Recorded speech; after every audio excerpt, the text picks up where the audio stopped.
Salut, c'est Jean Rivière. Aujourd'hui, on va parler de ton milieu social, de te libérer de ton milieu social, de ce carcan dans lequel tu es peut-être aujourd'hui. Enfin, c'est vraiment une vidéo pour les personnes qui ressentent ça, qui ont l'impression d'être enfermées là-dedans et qui voient le monde. Peut-être que toi, tu vois le monde, tu vois tous ces gens, que ça soit sur YouTube, que ça soit ailleurs, qu'on fait des trucs mais extraordinaires ou qui vivent d'une façon différente ou qui n'ont pas la même vie que les gens autour de toi. Tu vois, qui n'ont pas la même vie que ton frère, que ta sœur, que ta mère, que ta voisine de palier. Tu les aimes, ces gens-là, peut-être, mais tu dis peut-être, moi, je voudrais autre chose que ça. Et puis parfois, tu te sens comme déterminé, tu vois, comme si ta vie, elle était toute tracée. C'est-à-dire qu'on t'avait donné un package à la naissance et tu n'avais pas le droit de sortir. Tu vois, ta vie, c'est ce package-là, le même package que ton frère, que ta sœur, que tout le monde. Et tu vois ces gens-là, tu dis mais voilà, tu vois, le problème c'est ça, c'est que on se rend pas compte du poids de notre milieu social. Il y a Jim Rohn, une phrase qui a été répétée parce qu'elle est tellement vraie, c'est qu'on est la moyenne des 5 personnes qu'on côtoie le plus. On est la moyenne, malheureusement, des 5 personnes qu'on côtoie le plus. Notre environnement, notre milieu a une influence énorme et gigantesque sur nous. Parfois, tu sais, on pense que il suffit de se former pour réussir à réaliser quelque chose. C'est-à-dire que, tu vois, je sais pas, un bouquin qui peut t'apprendre à réaliser des grandes choses dans ta vie, ou à monter une entreprise, ou à devenir ceci ou cela, ou une formation, ou n'importe quoi, et tu acquiers ces informations-là, mais tu n'y arrives pas. Il y a une sorte de blocage à l'intérieur de ta tête, comme moi il y en avait, tu vois, comme il y en a dans la tête de la plupart des gens. Moi j'ai lutté contre ça, mais tellement, mais tu peux même pas t'imaginer. Parce que ton milieu social te fait penser que tu en es incapable. Parce que tu as ces modèles autour de toi. En fait, toutes les personnes qu'on côtoie deviennent des modèles. C'est-à-dire qu'elles sont des références. Je vois sa vie, je vois la vie des personnes qui partagent ma vie, et je compare la mienne à la vie de ces gens-là. Et je vois parfois que j'ai encore du chemin à faire, ou parfois que je suis un peu au-delà dans certains aspects de ma vie. Mais si je vais trop loin, je commence à avoir peur. C'est-à-dire si je m'écarte du sentier tracé, du chemin tout tracé, je commence à avoir peur parce que j'ai plus de référence. Parce qu'à ce moment-là, je connais plus personne dans ma vie, je peux plus échanger avec personne, je peux plus me faire soutenir, je peux plus demander conseil, je peux plus avoir du support. Pourquoi ? Parce que je sors du sentier tracé de ce à quoi je suis habitué et de ce à quoi mon milieu social m'a habitué. Et quand tu regardes, notre monde, il est construit comme ça. C'est un empilement de milieux sociaux. Il y a beaucoup de gens qui pensent que la société, même la vie, le monde, c'est un empilement, c'est une échelle sociale. Et que le but qu'on peut avoir dans la vie, c'est soit, pour certains, pour la plupart des gens, d'arriver au meilleur de ce qu'on peut donner dans le cadre de notre milieu social d'origine, c'est-à-dire sans en sortir. Tu vois, la plupart des gens, ils n'en sortent pas. Mais par contre, ils essayent de donner le meilleur pour être à l'intérieur de ce package-là, pour donner le meilleur de ce qu'ils peuvent, pour donner le meilleur de ce potentiel. Mais ils osent jamais trop sortir de ce package-là. Donc ça, c'est une partie des gens. Et puis, tu as une autre partie qui pense que le but dans la vie, c'est de gravir les échelons, d'arriver dans le milieu social d'après, puis dans le milieu social d'après, puis dans l'échelle. Tu vois, comme une échelle, en fait. C'est ce qu'on appelle l'échelle sociale. Et le problème, c'est que ça aussi, c'est complètement vicié. Ça rend les gens malheureux. Ça rend les gens malheureux parce qu'ils ont l'impression que rien qu'en arrivant dans un autre milieu social, rien qu'en progressant socialement, ils vont résoudre tous leurs problèmes, ils vont être heureux, etc. Alors que c'est faux. Et en fait, ils vont jamais se libérer, parce qu'ils vont arriver dans un autre carcan, en fait. C'est juste une suite de carcans. Et c'est triste aussi quand on voit ces gens qui n'ont plus aucun respect pour les personnes qui sont dans la boîte d'en dessous, en fait. Eux, ils sont dans une boîte. Ils viennent d'une boîte parfois plus basse que la leur. Et puis dès qu'ils ont monté, ils ont commencé à mépriser les gens qui étaient autour d'eux. C'est-à-dire une vision vraiment très horizontale comme ça de la société. Alors que moi je suis convaincu, déjà premièrement, que tout le monde a des choses à nous apprendre. Tout le monde. Regarde, moi j'ai rencontré par exemple, dans mes aventures de voyage, beaucoup de gens qui avaient eu des histoires extraordinaires. Et les personnes qui m'ont le plus fasciné avec leurs histoires de vie, c'était vraiment pas les personnes qui étaient en haut du truc. C'était des personnes qui étaient allées en prison.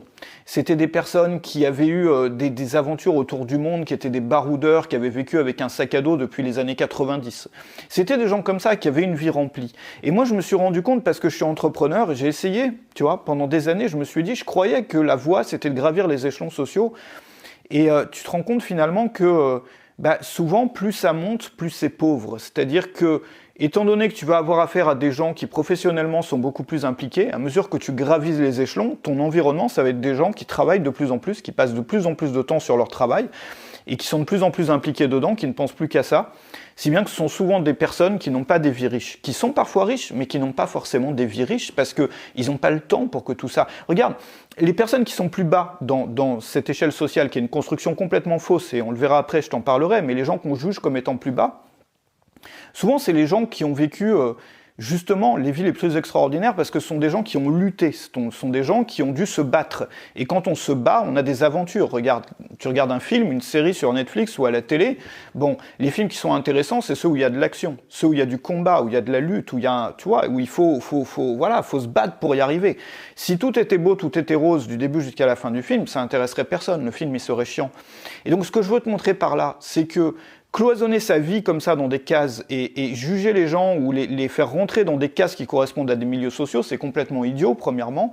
Et deuxièmement, tu vois, il n'y a aucun intérêt à vouloir arriver dans une case où il faut un mélange, il faut de tout, il faut de l'aventure dans une vie, et il faut aussi de la réussite et du succès. C'est important, parce qu'on est fier de soi quand on a réussi un projet.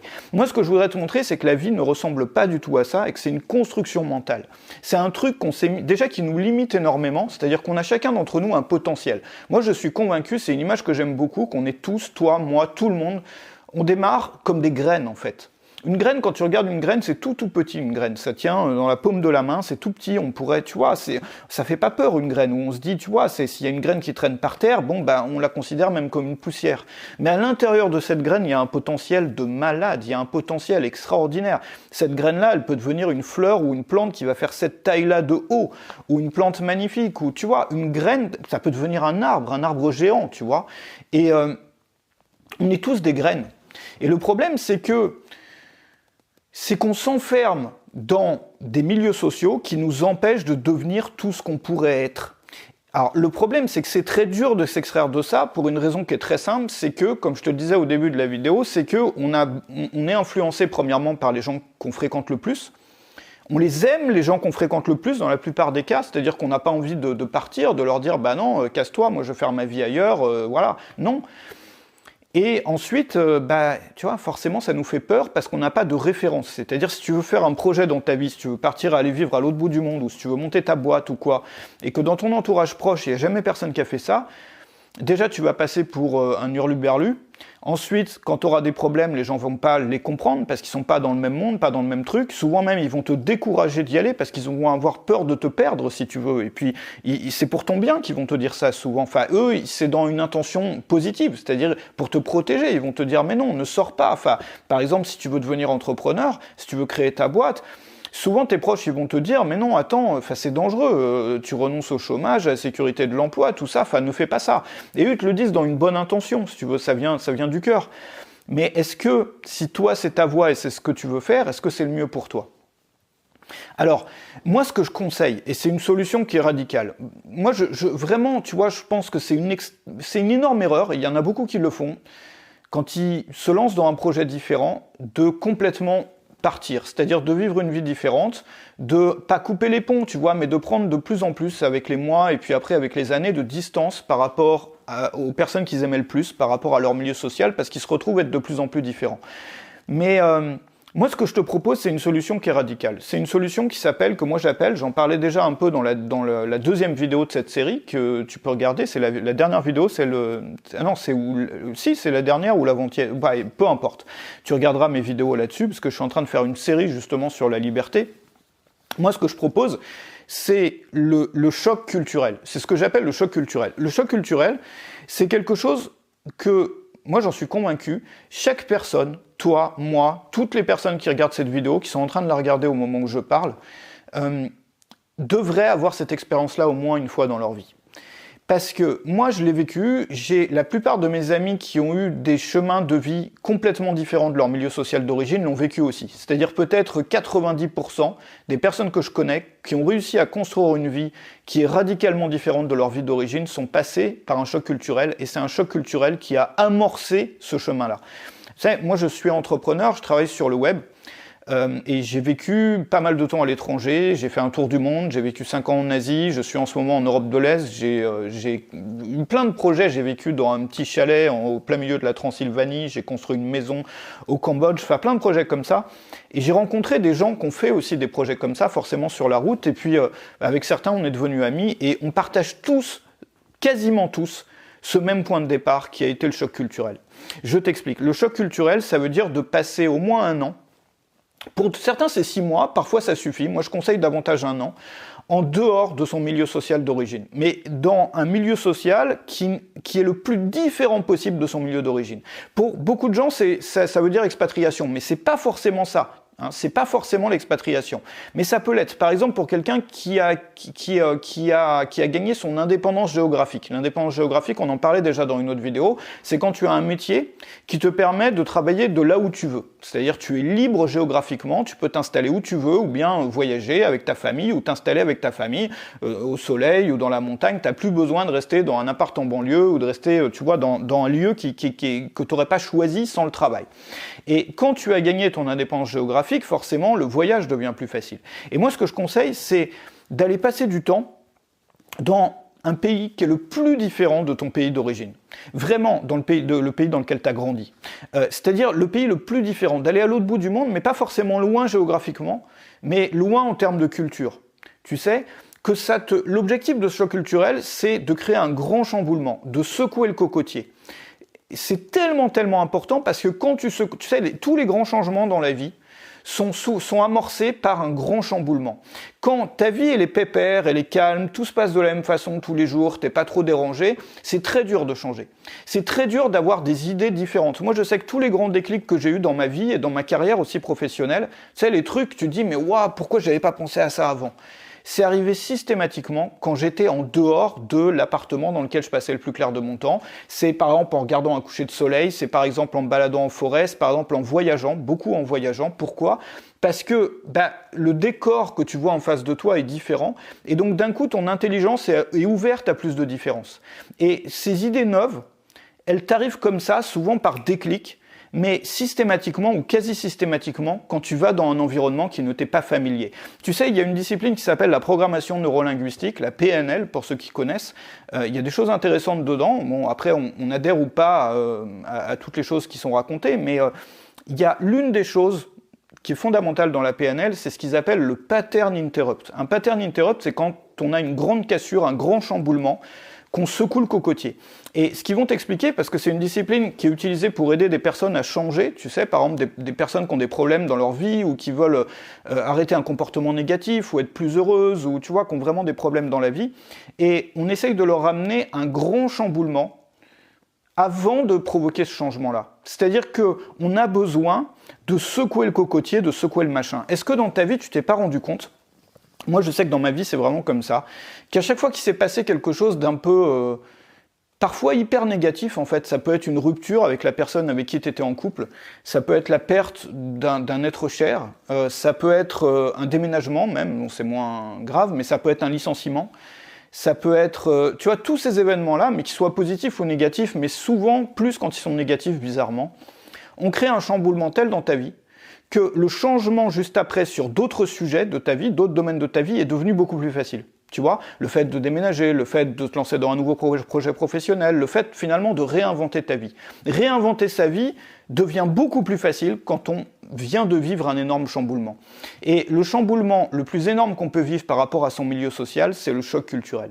Donc le choc culturel, ça peut consister à aller vivre dans un pays le plus loin possible, le plus différent possible en termes de culture, mais ça peut être beaucoup plus simple que ça. Ça peut être de vivre un an à la campagne, en plein milieu de la campagne, si tu viens de la ville. Ça peut être, si tu fais partie d'une communauté particulière, d'aller vivre avec une communauté la plus différente possible de la tienne pendant un an. Et ça peut être finalement plein de choses qu'on peut réinventer aussi par soi-même. C'est-à-dire que chacun, on a notre vie, on a nos goûts, nos habitudes. L'idée, c'est de casser, tu vois, de sortir de ta zone de confort en termes d'environnement immédiat. Tu vois, de vivre dans un environnement immédiat, par exemple, mais moi je sais que ça m'a fait beaucoup de bien, par exemple, moi je suis quelqu'un qui a vécu plutôt confortablement, tu vois, moi mes parents faisaient partie de la classe moyenne, bon, on a toujours une maison chauffée, etc. Et ça m'a fait un bien fou de vivre parfois dans des environnements plus durs, plus difficiles. tu vois, dans un chalet en Transylvanie où parfois l'hiver t'avais froid. De devoir tout reconstruire par moi-même plusieurs fois dans ma vie comme ça. C'est-à-dire, tu vois, c'est pour ça moi que je suis fasciné par l'autosuffisance, parce que ça m'a apporté beaucoup. Le fait de devoir construire, lutter par toi-même pour avoir des choses qui avant étaient acquises pour toi. Et d'un coup, ça te montre, ça te crée un chamboulement tel que tu commences à voir toutes les possibilités de ta vie. Quand on est enfermé dans un milieu, dans un carcan, que ça soit dû au milieu social, que ça soit dû, peu importe, les possibilités qu'on voit pour sa vie, pour soi, elles sont limitées aux possibilités qu'on voit chez les autres, c'est-à-dire chez les gens qu'on connaît. Et on a beaucoup de mal, même si on peut y rêver parfois, mais on a beaucoup de mal à s'imaginer très sérieusement vivre une vie différente, extrêmement différente des personnes qui sont dans notre environnement immédiat. Mais quand tu chamboules ça, et quand tu te mets à passer du temps avec des personnes qui vivent une vie qui est tellement aux antipodes de celle à laquelle tu es habitué, tu commences à te rendre compte qu'il y a des choses que tu considérais comme normales, c'est-à-dire que pour toi, tu n'as jamais remis ça en cause, la façon de se comporter, la façon d'organiser ses journées, la façon de... n'importe quoi, la façon de vivre en fait. Toi, ça a toujours été ta façon de vivre et tu as vu seulement des personnes qui vivaient comme ça. Et donc du coup, on n'a jamais remis ça en question et pour nous c'était la normalité. On n'a même pas imaginé un jour, une seconde que ça pourrait être différent. Et d'un coup quand tu chamboules ça, ton cerveau il commence à clignoter. Enfin il se dit mais attends, si ça c'était pas la normalité, si j'ai vécu dans une illusion pendant toute ma vie à croire que c'était normal alors qu'il y a des gens qui pensent tellement différemment, qui vivent tellement différemment, ça veut peut-être dire qu'il y a beaucoup plus de choses qui sont pas normales. Qu'il y a beaucoup plus de choses du coup qui sont possibles pour ma vie. Qu'il y a beaucoup plus de choses aussi que je jugeais difficiles pour moi ou impossibles, qui d'un coup, peut-être deviennent beaucoup plus faciles. Enfin, tu vois, on peut se demander, ouais, peut-être qu'en fait c'est facile. Moi j'ai cru que c'était difficile ou que c'était impossible pour quelqu'un comme moi, alors qu'en fait c'est peut-être à la fois possible et à la fois facile. Et c'est la raison pour laquelle, moi, parmi les personnes que je connais qui ont vécu ce choc culturel, parfois pour une période courte, parfois une période plus longue, il y a eu quasi systématiquement un changement de vie après, un changement de vie radical. Des personnes qui ont changé vraiment leur mode de vie. Ou bien des personnes qui... moi je connais beaucoup d'entrepreneurs, tu vois, dans mes amis, parce que je le suis aussi, je travaille sur le web depuis 16 ans maintenant. Tu te rends compte, beaucoup de gens qui voulaient lancer un projet qui n'arrivaient pas. Tu vois, ils avaient des idées, mais ils bloquaient. Il leur manquait le déclic. Tu sais, parfois, quand on monte son entreprise personnelle ou familiale ou quoi, on cherche un peu la bonne idée, tu vois, et puis on fait des listes, et puis on se dit, je pourrais faire ça, ou je pourrais faire ça, ou je pourrais faire ça, puis on passe souvent un certain temps à pas être sûr, tu vois, à hésiter. Pendant une semaine, on va se dire, ouais, c'est trop ça qu'il faut que je fasse, puis après on se dit, ah ouais, mais j'avais pas pensé à tel obstacle, du coup, donc on navigue là-dedans. Ou bien on a déjà lancé une entreprise, mais tu vois, c'est pas encore vraiment amorcé, et on se demande quel est vraiment le produit ou le service que je devrais proposer pour que ça cartonne, et pour que, tu vois, que ça démarre vraiment en vrai. Et ça peut prendre du temps. Et par contre, quand tu as un chamboulement comme ça dans ta vie ou un choc culturel, d'un coup, ces idées-là souvent viennent sous forme de déclic. Et moi, parmi les amis que j'ai qui ont vécu ça, c'est quasi systématique. Dis-moi dans les commentaires aussi si ça t'est arrivé, c'est-à-dire suite à un grand chamboulement, tu as eu des déclics que tu n'aurais jamais eu avant. Et moi, c'est la raison pour laquelle je conseille le choc culturel. Je sais que c'est pas toujours facile, parce que parfois, ça demande un effort financier et on n'a pas forcément l'argent pour le faire. Tu vois, le fait de quitter sa vie actuelle, ça coûte toujours de l'argent. Parfois, on peut pas en ce moment parce qu'on a des projets en cours et puis voilà, c'est juste pas possible, c'est pas le bon moment. Surtout en ce moment avec le Covid, tu vois, c'est surtout pas le bon moment, mais ça permet d'y réfléchir un peu à l'avance. De planifier pour la sortie du Covid, qu'est-ce qu'on va faire de sa vie. Le Covid, justement, pour beaucoup de gens, c'est un grand chamboulement. Il y a des habitudes qui ont été chamboulées, beaucoup de nos habitudes qui ont été chamboulées, beaucoup des choses qu'on fait dans notre quotidien. Pourquoi ne pas profiter de ça, justement, pour se lancer des nouveaux projets après? Voir peut-être, est-ce que je pourrais pas secouer un peu le cocotier de ma vie pour que ça me donne des nouvelles idées, pour que je me confronte à d'autres milieux sociaux, pour que je vois ce qui est possible pour ma vie, pour la suite de ma vie. Alors ça c'est important, et je te parlais aussi tout à l'heure de la vision qu'on a souvent du monde, de la société, sous forme d'échelle, sous forme de progression comme ça, du plus petit au plus grand. Ça c'est un truc duquel il faut sortir absolument. Il faut absolument en sortir, parce que c'est quelque chose qui rend les gens malheureux. C'est quelque chose qui rend les gens malheureux. Moi, j'ai vécu dans beaucoup de milieux sociaux différents. J'ai des amis qui sont multimillionnaires, comme j'ai des amis à l'époque qui gagnaient, je sais pas, même mes voisins à l'époque, quand j'ai habité dans certains pays, gagnaient de l'ordre de 1 euro par jour, tu vois. Et je me suis rendu compte que si je devais faire des statistiques, les gens qui étaient les plus heureux, c'était pas les plus riches. Les gens qui étaient les plus heureux, c'était pas les plus riches. Et moi, dans ma vie, c'est pareil. Les périodes où j'étais le plus heureux, c'était pas les périodes pendant lesquelles j'ai gagné le plus d'argent. Je sais pas pour toi. Évidemment, il y a une, tu vois, je sais pas. Pour moi, c'est un constat qui est évident. C'est évident par rapport aux gens que j'ai pu côtoyer. Alors, ça veut pas dire qu'il faut être pauvre pour être heureux. Ça veut pas du tout dire ça. Ça veut dire qu'il faut se confronter à des personnes qui sont pas comme toi. Parce que si tu arrives dans un milieu social, imaginons que tu réussisses dans la vie, que tu réussisses vraiment bien dans la vie, et que tu arrives dans un milieu social dans lequel il n'y a que des personnes qui sont riches et qui sont malheureuses, tu vas devenir aussi malheureux ou malheureuse. Alors que si tu avais aussi côtoyé des personnes qui sont différentes, qui sont heureuses, qui vivent au jour le jour, peut-être que ça aurait pu t'apporter des choses et que tu aurais pu avoir du succès dans ta vie, tout en prenant une partie de ce que tu as appris chez ces gens qui sont peut-être moins fortunés, mais qui ont appris à apprécier la vie différemment. C'est-à-dire que tu te crées ton propre schéma de vie, ton propre modèle de vie pour toi ou ton propre modèle de vie pour ta famille. Et c'est un super projet familial aussi, ça. C'est extrêmement enrichissant si tu as des enfants. Moi, j'ai connu quelques familles comme ça qui ont vécu des chocs culturels avec leurs enfants. Et les gamins, après, c'est une richesse, tu vois, pour l'expérience qu'ils ont, ça les change. Ça va être des gamins qui vont être beaucoup plus préparés à ce qui va leur arriver après dans la vie, à l'âge adulte, qui auront déjà confronté qui auront vu qu'ils ne vivent pas dans une boîte, en fait, et qu'il y a beaucoup de choses qui sont possibles pour eux. Et donc, moi, ce que je veux dire par là, c'est que de voir l'humanité sous forme d'échelle comme ça crée plus de problèmes que ça apporte de solutions finalement. Le seul but de la vie, c'est pas d'arriver à l'échelle d'après, c'est de réussir ses projets, c'est-à-dire d'avoir ce qu'on souhaite pour soi et pour sa famille. C'est-à-dire, on a tous des projets, on a un modèle on a une image de ce qu'on voudrait vivre, de notre vie idéale, mais je pense que notre vie idéale, je sais pas si toi, tu as une image d'une vie idéale pour toi, c'est-à-dire un rêve, un truc, tu vois, s'il n'y avait aucune limite en termes d'argent, en termes de ressources, en termes de n'importe quoi, qu'est-ce que tu ferais de ta vie ? Tu as peut-être une image comme ça, une idée même peut-être claire, je sais qu'il y a beaucoup de gens qui ont une idée claire de ça. Et le problème, c'est que si on n'a pas vécu le choc culturel, on ne peut pas vraiment savoir. Parce que moi, je sais que j'avais une idée de la vie que je voulais avant ça, qui n'avait rien à voir avec l'idée de la vie que j'ai aujourd'hui. Je pense aussi que tout le monde devrait passer par toutes les cases, c'est-à-dire qu'il faut avoir vécu, moi j'en suis convaincu de ça, moi je pense qu'il faut avoir vécu à la fois, si on parle d'argent, à la fois pauvre et riche, il faut avoir vécu à la fois avec des personnes extrêmement cultivées et des personnes qui ne sont pas allées à l'école, il faut avoir vécu dans le milieu rural, dans le milieu urbain, si on veut, tu vois, je te dis pas qu'il faut devenir un explorateur, moi ma vie ça a été un peu ça, mais évidemment, ça peut être beaucoup de choses pour une vie, mais ça, c'est un super projet, en fait, parce que ta vie s'enrichit à mesure que tu accumules des expériences comme ça. Tu sais, on croit souvent que les expériences, c'est un truc, je sais pas, c'est boire un cocktail au soleil, en terrasse, dans un hôtel, et puis jamais sortir. Tu vois, quand on voyage, les gens, ils sortent pas des sentiers touristiques, et c'est bien dommage, parce que finalement, ils voyagent, mais sans profiter du plus grand bienfait du voyage, qui est le choc culturel, Mais évidemment, c'est difficile un peu, parce que il faut sortir de sa zone de confort, il faut se confronter à des choses qui parfois même nous paraissent absolument pas acceptables, ou bien qui nous paraissent extrêmement difficiles, mais ça nous fait tellement un bien fou. Tu sais, moi je suis convaincu, on en parlait aussi dans une vidéo récente de cette série, que l'adversité apporte énormément de bienfaits.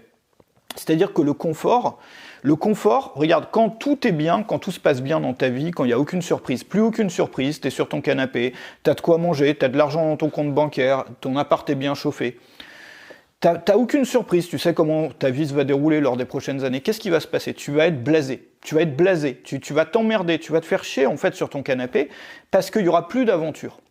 Il n'y aura plus de lutte, il n'y aura plus de... Tu vois, lutte pas dans le sens négatif, taper sur les gens, mais lutte dans le sens on veut quelque chose et puis on part à l'aventure, tu vois, pour essayer de le trouver, de le décrocher. Et c'est le problème que rencontrent beaucoup de personnes qui réussissent dans la vie ou qui réussissent un projet. Mais même un tout petit projet, ou même de réussir mais un truc à la maison, tu vois, d'avoir un projet de jardin, de le terminer, t'es content, t'as fini, et d'un coup, souvent, tu vas déprimer. Parce que tu étais dans le projet, et ça arrive aussi beaucoup pour les entrepreneurs, tu es dans le projet, tu crées un projet d'entreprise, ou bien tu as pour projet d'arriver à un certain niveau dans la pratique de ton sport, ou dans ta pratique musicale, si tu joues du piano ou autre, tu te mets à fond pendant des mois ou des années, après tu y arrives, et là il se passe que bam, t'as plus de rêve, t'as plus de projet. T'as réussi, c'est bien, mais t'avais pensé pendant toutes ces années qu'une fois que tu aurais réussi, tu serais bien, tu serais content, tous les problèmes de ta vie seraient résolus, alors qu'en fait, c'est bien pire que quand tu étais sur le chemin. Parce que quand tu étais sur le chemin, tu avais un objectif, tu avais un projet. Tous les jours, tu étais un peu dans l'adversité, tu essayais de pousser les limites de ta zone de confort, et du coup, ça t'occupait, ça donnait un sens à ta vie, ça te donnait une direction. Mais une fois que tu as réussi, tu vois que tu as atteint le but, en fait. Si tu n'as pas tout de suite un autre projet, tu vas te sentir mal. Et c'est la raison pour laquelle tu vois tellement, regarde tout le monde, beaucoup de gens, quand tu vois sur quoi les gens cliquent, par exemple sur le web, tu te rends compte que beaucoup de gens veulent deux choses, devenir riches et devenir célèbres. La célébrité et la richesse. Mais quand tu vois les gens qui ont réussi à obtenir la célébrité ou la richesse, tu te rends compte que souvent ils ont pris un plaisir énorme sur la route, c'est-à-dire pendant qu'ils étaient en train d'y travailler, mais quand ils en sont réussis, il y a une énorme descente. Je te parle de Whitney Houston, je te parle de Kurt Cobain, je te parle de tous ces artistes, par exemple, qui sont devenus extrêmement célèbres, et quand ils y sont arrivés, il y a eu une descente aux enfers, parce que on ne pouvait pas faire quelque chose de plus grand que ça. Et du coup, on a commencé à devenir blasé, et on a commencé à... Moi, j'ai eu une période dans ma vie aussi, où, bon, évidemment, je suis pas Kurt Cobain, tu vois, mais moi, j'avais des objectifs pour ma vie, et j'ai beaucoup lutté pendant des années pour essayer d'y arriver, et puis il y a un moment, j'y étais arrivé, et ça a été l'une des périodes les plus difficiles de ma vie récente, parce que je me remettais en cause, je savais plus ce que je voulais, tu vois, il me manquait un truc, quoi. Il me manquait un truc, j'avais besoin de fabriquer, de créer, j'avais besoin d'aller vers un objectif. Et c'est la raison pour laquelle souvent on croit que tous les problèmes de la vie vont être résolus quand on sera bien confortable, qu'il n'y aura plus de surprises, qu'il n'y aura plus de danger aussi, qu'il n'y aura plus de... En fait, non. Et c'est la raison pour laquelle il faut profiter de ça. C'est-à-dire il faut en profiter pour se construire, il faut aussi en profiter pour kiffer. Il y a un auteur américain qui s'appelle Brian Tracy, qui est assez âgé maintenant, et qui a écrit beaucoup de livres sur la gestion de projet et sur l'organisation, tu sais, comment organiser son emploi du temps, tout ça, enfin beaucoup d'autres sujets aussi, mais super intéressant. Et qui disait que ce qui rendait l'humain heureux, c'était d'avoir des objectifs. Et il disait qu'à partir du moment où on n'avait pas d'objectif, on n'avait plus aucun objectif, on entrait en dépression, tu vois, c'est-à-dire que d'un coup, ça allait plus dans nos vies. Et il était convaincu que la clé, pour beaucoup de gens qui se sentent mal dans leur vie, c'est d'avoir un projet. C'est d'avoir un rêve, un objectif. Et en fait, c'est beaucoup de gens, je sais qu'il y a beaucoup d'entrepreneurs qui me suivent, et peut-être que toi, tu es entrepreneur aussi, beaucoup d'entrepreneurs... ils se sentent pas bien tant qu'ils n'ont pas réussi. En fait, c'est-à-dire qu'ils sont dans une vie misérable. Moi, j'ai vécu comme ça pendant un moment aussi. C'est-à-dire que tant que tu n'as pas réussi ton projet, tu te sens mal parce que tu l'as pas réussi, le truc te manque, donc tu dis « ouais, je suis un nul et tout parce que j'ai pas encore réussi ». Et une fois que tu l'as réussi, tu vas beaucoup moins être heureux parce que tu auras plus cet objectif-là. Donc, du coup, autant avant qu'après, tu vas être malheureux. Ça fait pas sens. Moi, ce que je te propose, au contraire, c'est de toujours avoir un objectif. On sort un peu du sujet d'origine de la vidéo, mais... c'est de toujours avoir un objectif et surtout d'en avoir d'avance. À la fois des objectifs personnels, des objectifs professionnels, mais de viser haut, de viser loin. Pourquoi ? Parce que c'est même pas grave si tu n'y arrives pas. Le but, c'est même pas d'y arriver. C'est-à-dire que le bonheur est pas dans l'arrivée, le bonheur est dans la course. Il y a un excellent bouquin qui est bien connu, qui s'appelle L'Alchimiste de Paulo Coelho, qui raconte un peu ça. Enfin, c'est une sorte de fable, en fait. C'est un peu comme les fables de La Fontaine. C'est-à-dire qu'il y a une histoire, et l'histoire, elle a une morale. Et donc tu lis l'histoire, ça se lit un peu comme un roman facile à lire, un peu comme pour les enfants, un roman pour une histoire pour les enfants, un peu comme Le Petit Prince aussi de Saint-Exupéry, tu vois, c'est un peu le même genre de livre que Le Petit Prince. C'est-à-dire que c'est une histoire, t'as l'impression que c'est écrit un peu pour les enfants, c'est facile à lire, mais ça a une morale quand t'as fini le bouquin, ta vie change en fait.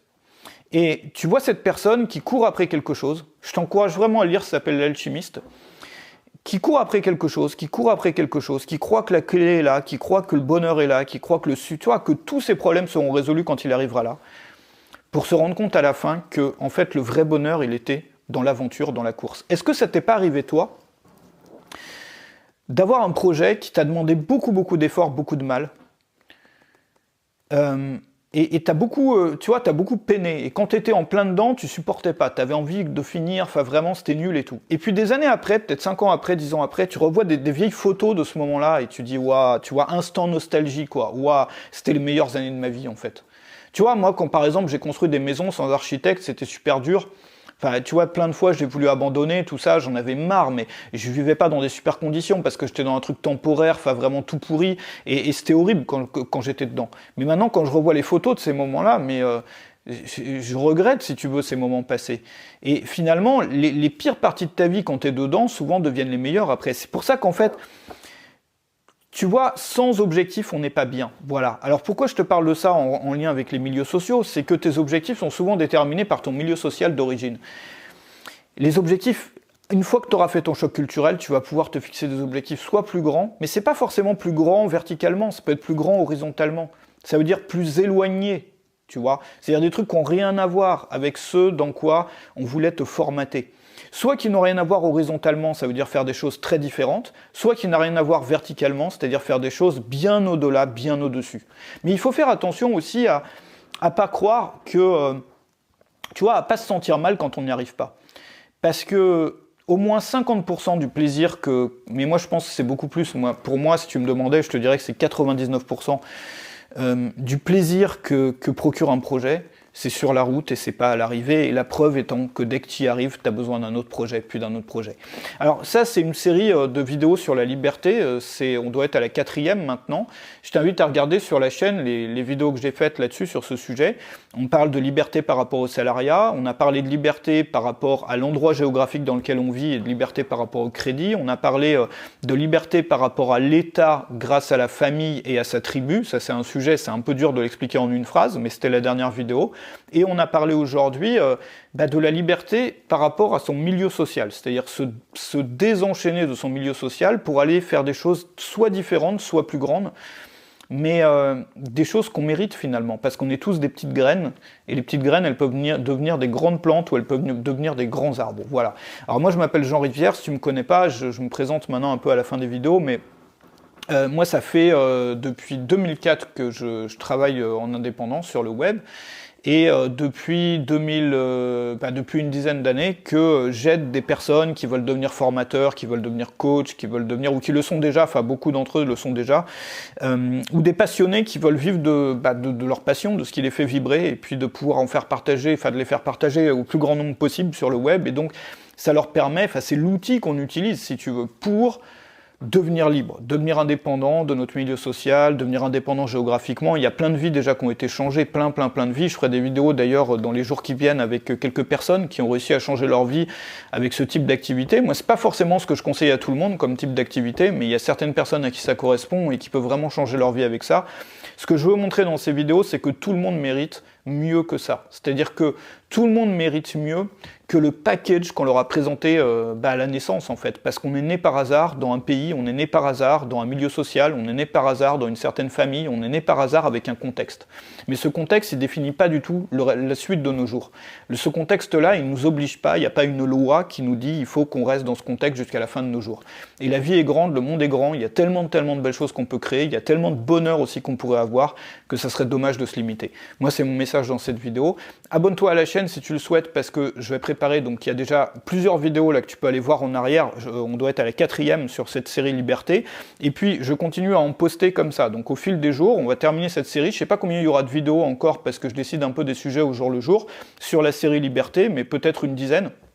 Et on va aborder tous les plans de ta vie en fait, tu vois, tous les aspects de ta vie pour se désenchaîner, tu vois, briser les chaînes et pouvoir vivre une existence beaucoup plus riche. Je te retrouve dans la prochaine vidéo. Merci à toi d'avoir regardé jusque là. Salut chez toi. Hop là.